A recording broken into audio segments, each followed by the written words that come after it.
On y va. Le Germany, alors le DAX, sur les 30 minutes, ça a secoué, mais qu'ils sont encore allés refermer le gap, un peu comme ils l'avaient fait la veille. Donc, ça signifie que deux gaps baissiers, 2 jours consécutifs ont été refermés. Donc, ça signifie que ce sont des gaps communs. Les gaps communs, ben, ça veut dire qu'on est toujours sur cette phase de range, de trading range, de marché non directionnel et, qu'à un moment, ce type de marché va redéclencher. Donc évidemment que la question qui vaut cher, c'est est-ce qu'on va retaper pour le DAX 500 points au-dessus ou 500 points en dessous? Bon, évidemment, normalement, soyons clairs, lorsqu'on est topiche, lorsqu'on commence à diffuser comme ça, la probabilité, c'est mon scénario jusqu'à il y a 3 jours.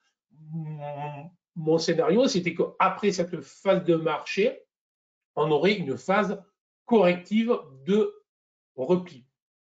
Donc là, on est en plein dedans et on va voir si les résultats, j'insiste bien, nous indiquent que l'on penche vers le bas ou que l'on penche vers le haut. Bon. Sur le plan technique, ce qu'il y a de très intéressant, c'est que là, pour valide bien le fait que l'on est sur un range, en fait, une alternance entre les convergences. Je vous rappelle, la convergence, c'est le fond d'écran, rouge, blanc, vert, etc. Lorsqu'on a vraiment cette alternance de couleurs, ça marque vraiment que le marché, que les opérateurs ne savent plus où ils vont, qu'il y a une latéralisation. Voilà. Bon, ça c'est le premier point. Maintenant, dans ce type de marché, je ne change pas d'opinion, c'est-à-dire qu'on doit travailler les bornes. C'est-à-dire que là, typiquement, on va dire que l'on est au milieu de nulle part, ou à peu près au milieu de nulle part. Donc, ce n'est pas le moment de s'énerver ce matin à ouverture. Bon. Mais tout rebond de marché entre les 15 880 et 15 920 points sera pour moi l'occasion de regarder pour attaquer des positions baissières tout simplement. Je ne change pas d'opinion, je continue à travailler de cette manière et le biais que j'ai introduit depuis lundi, il y a un changement très clair, c'est-à-dire que je me montre beaucoup moins agressif à l'achat. Jusqu'à vendredi, je vous disais, on achète les supports sans problème, on achète sous les supports sans problème, on vend des hauts plus hauts. Maintenant, je peux vendre avant les plus hauts et je vais acheter un peu plus bas que ce que j'ai acheté tout simplement. Donc, si vous voulez, je décale mon niveau, je suis moins agressif à l'achat et je suis plus agressif en short, mais je continue à travailler le range tant que le marché ne me donne pas des signaux directionnels puissants et clairs. Est-ce que c'est bon?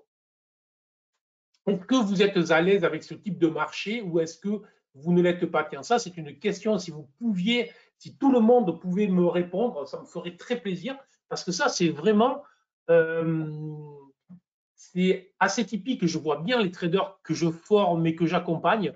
Ben, vous avez des traders qui typiquement sont à l'aise avec les ranges. Vous avez des traders qui sont à l'aise avec les marchés directionnels et généralement, ceux qui sont à l'aise avec les ranges se font détruire, excusez-moi, lorsque le marché est en trend, et ceux qui sont à l'aise avec les trends se font détruire lorsque le marché est en range.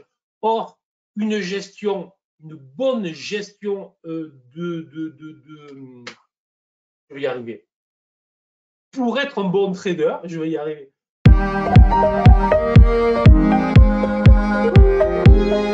être un bon trader, l'idée c'est quoi? C'est qu'il faut absolument, obligatoirement, être en mesure de travailler autant en range que en directionnel. Moi, c'est vraiment un effort que je fais sur les formations et sur tous les accompagnements parce qu'on fait du trading live, etc. Et c'est vrai que les phases de range, souvent, vous n'êtes pas à l'aise. Et voilà, et je le vois, ouais, vous voyez, c'est exactement ça. Je vois même certaines de mes traders, si je puis dire, excusez-moi, je dis mes traders, c'est-à-dire ceux que j'accompagne et qui sont là, et qui me disent effectivement que ça commence à rentrer. Mais dans l'ensemble, ils ne voient pas à l'aise, pas à l'aise, pas à l'aise. Je n'aime pas trop les marchés en range tant qu'ils n'est pas identifiés. Bah, oui, Philippe, je suis OK avec toi tant que ne les a pas identifiés. Vous avez vu que moi, dès début avril, je vous l'ai dit pour ceux qui étaient là, dès le 3 avril, je vous ai dit topiche, range, je veux dire, voilà. Bon, ça, c'est l'avantage du métier, hein, je dirais, c'est tout. C'est pas, voilà, lorsque vous tradez depuis 30 ans, c'est plus facile à voir les choses, c'est à peu près comme tout. Pas à l'aise, je préfère les trends, à l'aise lorsque les boards sont connus, pas à l'aise, beaucoup plus à l'aise avec un marché directionnel. OK, merci François. Les ranges, c'est bien, il faut avoir déterminé le bon biais, car dans le cas contraire, quand on en sort du range, ça peut faire mal. Oui, Christophe, mais ça peut faire mal, je suis moyennement d'accord. Ça veut dire, moi, mon risque, je le gère. Donc, à un moment, le marché va m'éjecter, c'est obligatoire, mais je vais prendre une perte. Point à la ligne, ça ne doit pas faire mal. Voilà, c'est ce que je veux dire. Perso, préférence pour les ranges. OK, Philippe, j'en ai un qui préfère les ranges, super. Salut Eric, qui arrive. Meilleur en directionnel, Arnaud. 80% du temps, c'est range dans des mouvements réalisés range. Oui, Cyril, bien évidemment. Toi, je sais que maintenant, ça marche. Beaucoup plus à l'aise avec votre interprétation. OK, Alain, OK, ça marche. Donc, je vois que 95%, vous êtes à l'aise en trend. Salut Thiel. Vous êtes à l'aise en trend et vous ne l'êtes pas dans les mouvements. Je recommence. Vous êtes à l'aise en trend et vous n'êtes pas à l'aise dans les mouvements, dans les trading range. Je vais y arriver, je vais y arriver, je vais y arriver. Voilà. J'espère que ce que je vous fais là, ça vous aide alors, pour ceux qui viennent. Est-ce que mes explications, elles vous aident ou pas pour les interventions?